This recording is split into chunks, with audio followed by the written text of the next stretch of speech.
August 9th, 2014, Ferguson, Missouri, United States. A police officer shoots dead unarmed black teenager Michael Brown.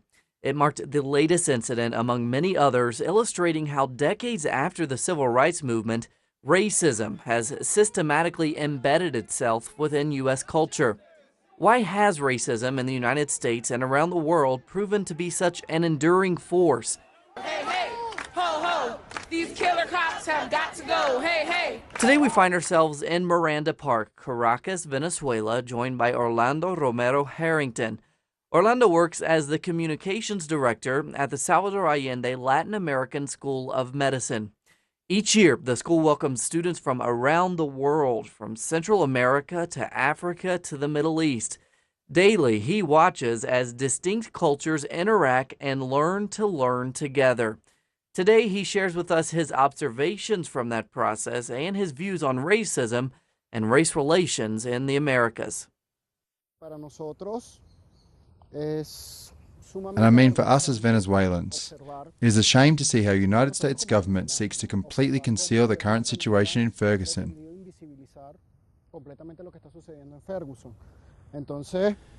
When we briefly analyse the issue, the first expression of popular unrest we see in Ferguson, you see the United States government approved flight restrictions in the airspace above on helicopters that were trying to get information for 12 days.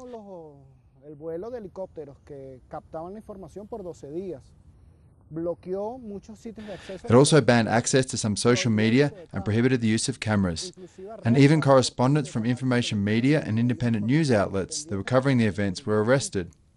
So we're talking about an information black hole in Ferguson. I think we will never know what is really going on in Ferguson.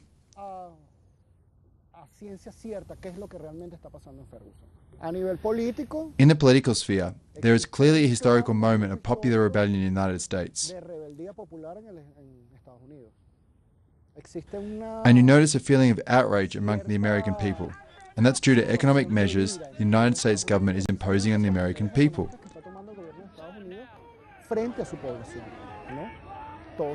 We all know the financial crisis this nation is going through, a country that promotes a capitalist system that fosters the destruction of the planet.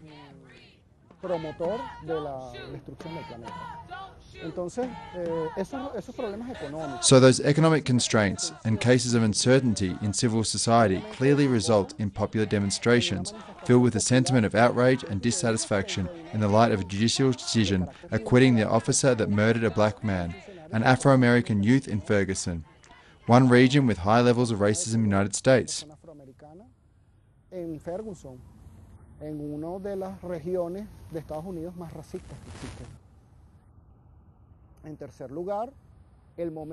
Also, we see this historical moment happening, one that is characterized by civil unrest in the United States.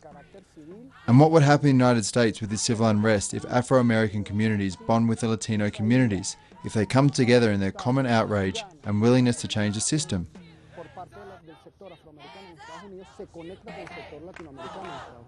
This false theory that minorities fight amongst each other will crumble when the country comes together for a revolution, a time that seeks to foster the historical change in the American population needs.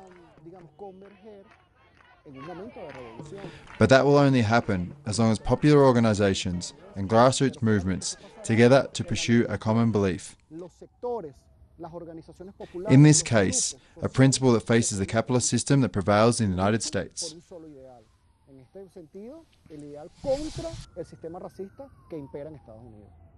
So explain to me that racial system you're talking about in the U.S. Sounds like you're talking about a system that has incorporated racism systemically into its politics, into everyday life.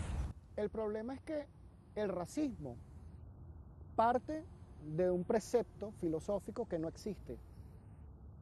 Es decir, existe una sola raza humana. Todos somos humanos, es una sola raza. The problem is that racism comes from a philosophical precept that does not exist. It is to say, there is only one human race.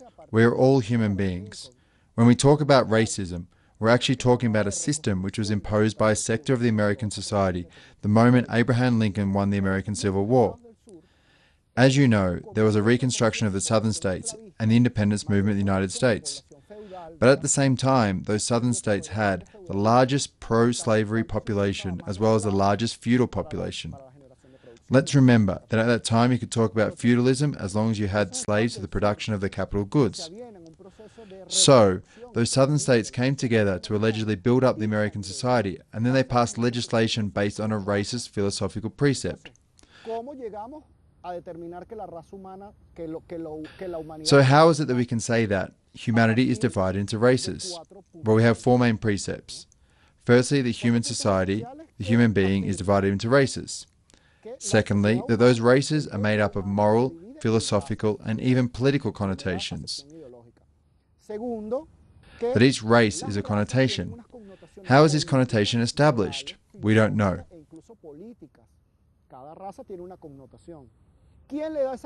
But what we do know is that during this period, the racial connotation we are talking about was established by the Southern American society.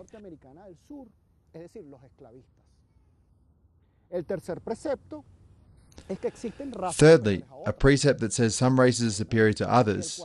And fourth, the superior race comes into contact with the inferior one, then the superior race is degraded. Then, based on these four philosophical precepts, a series of legislation is established in the United States. And you can see this specifically in Ferguson.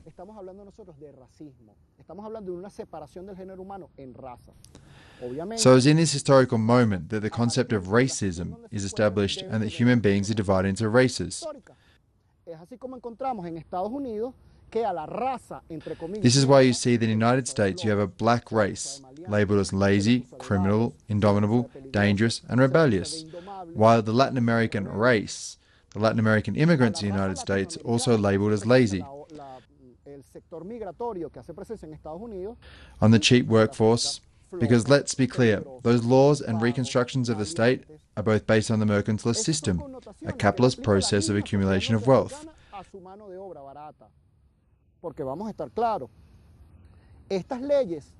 They import the black workforce from Africa because the white workforce was protected by institutions such as the church, the American state, and even the American culture. That is why you can talk about racism. Ya estaba protegida por instituciones de carácter fáctico, la Iglesia, el Estado norteamericano e inclusive la cultura norteamericana. Por eso es que se habla de racismo.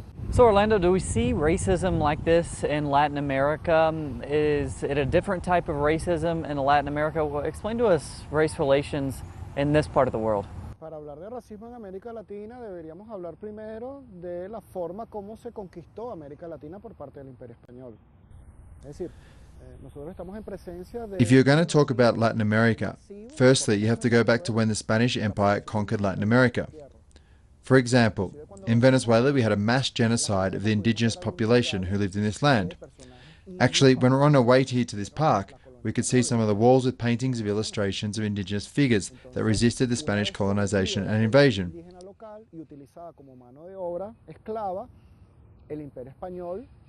So once the local indigenous population was subjugated and kept as a slave workforce, the Spanish Empire increased its power, modes of production, and expanded its economic production areas in order to supply the revenues from the Spanish realm. Because of the role of the Spanish Empire, Venezuela became a melting pot. Actually, Venezuela is currently considered as one of the most mixed race countries in the world. So if we're able to talk about racism, we must start with this issue. Para hablar de racismo tendríamos que empezar por allá. Pero en este momento histórico, cuando aparece la revolución. With the dawn of the Bolivarian Revolution, and when Hugo Chavez emerges, the issue of race was again questioned. He usually said he was half black, half indigenous, half Spanish, half white. He said that he was a world citizen, and he thought of the human race as one that needed to be nurtured, to be strengthened. As the Bolivarian Revolution emerged, as well as the newly enacted constitution that the Venezuelan people democratically approved in 1999, the different social strata that make up the Venezuelan society started to be recognized as part of the Venezuelan state. And because of this process, they are now considered important. It is fundamental for us to analyze this issue, because basically what we see today is that racism is punishable by law. We see that basically Rights are being given to a sector of society that have been continually oppressed. Today they are taken into account. The necessary conditions are being created so the different social groups can participate and identify themselves as part of the same democratic and revolutionary society. Yes, we have racism in Venezuela, but where can you see it? We have racism that's been put out in place by the Venezuelan oligarchy. ¿En dónde se ve el racismo en Venezuela? Porque en Venezuela hay racismo, pero hay un racismo producido por las clases oligárquicas. In Venezuela, and this is something that's been proved by the different social conditions that led the country to where we have today, only 20 families were in control of the country. The self-called owners of the valley, who descended from Spanish aristocracy, linked with local elites, the Venezuelan nationals, who still own the main production companies, the main media outlets, and control the economic structure. And as such, they are the racist sectors of society. They are racist against the Venezuelan people. Las principales empresas de producción del país, los principales medios de comunicación, mantienen, digamos, la estructura económica. Y esos sectores como tal. Such is the case that, for example, in the national Globovision TV channel, they broadcasted live Hugo Chávez's address in the G15. The Zimbabwean President Robert Mugabe was also present in the conference, but for a short moment he started to doze off. You have to remember, Hugo Chávez used to talk a lot. He had plenty of topics to address. And as President Mugabe was dozing, the opposition media outlets compared President Mugabe to an ape from the Hollywood movie Planet of the Apes.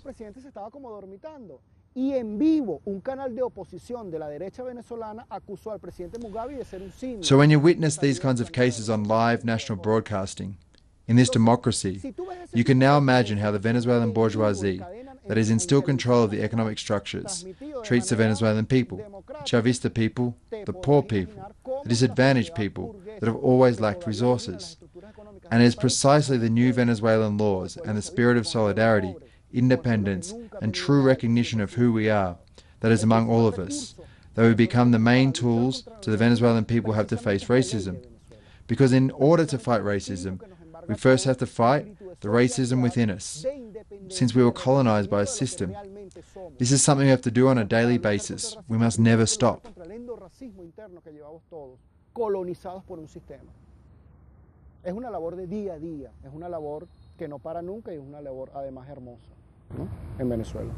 So Orlando, something that really fascinates me is your work with ELAM here in Caracas. A fascinating project, bringing together so many cultures around the world. Explain that work for us, that convergence of so many different people. Mira, en la Escuela Latinoamericana de Medicina, Dr. Salvador Allende, conviven 42 países. In the Latin American University, Salvador Allende, we have 42 countries, 17 of which are African countries. Each member of those 17 countries has his or her own language, dialect, culture, and point of view.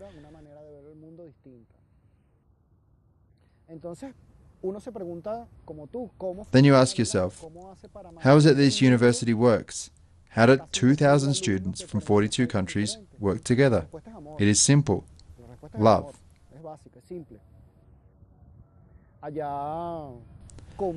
Among these people in university, I would like to mention Dr. Sandro Moreno, head of the institution, because the way this university works is unique.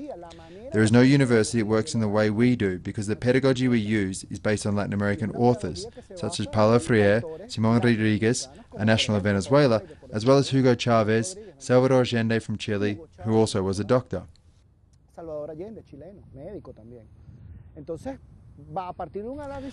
So as a result of the thorough analysis of social, political and education theories, as well as the scientific theories, we put in place an education method, a system of integral education that is first and foremost aims at self-recognition. This means that once the members of the institution come to the country, he or she recognizes they are part of a system that seeks to transform the system, that they are in center of transformation of society. But in order to do so, he or she must know who they are and where they come from. They have to know where they are and why their countries have the conditions they have and why they came here. They have to know that they are and what they represent, Y what each luego, and every ¿qué one of the representa international todo students eso? ¿Qué represent. representa cada estudiante internacional en la Escuela Latinoamericana de Medicina? Obviamente representa su país. Y es particular esto, porque los estudiantes de medicina que están en la escuela no es que provienen de las ciudades principales de cada país, provienen de las zonas Most of the geográficas más students do not come from apartadas, important menos or capital accesibles, cities. They come from isolated a places where donde, medical studies are o not on en esas offer, zonas en donde la medicina como carrera or where there's universitaria little está access to desconocida. education, places where people En are zonas dying because of donde different la diseases. enfermedad mata sistemáticamente a todos los pobladores. Entonces, These esas are the people that personas we have in the Latin tienen American hoy Medical un problema University of con la Salvador medicina Allende in como Venezuela. pero primero, como te decía, tienen que reconocerse, saber But as I reconocer already quiénes told son you, y además they have to first know who they are, permitirse what they el represent, acto de and also they respetar al have to otro, de respect, entender al otro, de understand, compartir and al share otro. with other Un ejemplo individuals. claro, cuando ellos llegan, las habitaciones son múltiples, como tú sabes. En cada habitación conviven diversas nacionalidades. For example, when they come here, they share bedrooms. And when we find different nationalities in these bedrooms, this allows us to fight against racism, xenophobia, and the cultural conditions that set you apart from others. What prevents you from understanding different cultures? There are always challenges during the first months, when the students are adapting to a new environment. La integración es un eje fundamental del proyecto educativo. La ELAN funciona por ejes. Coexistence and integration are the foundations of the education project. We work with principles.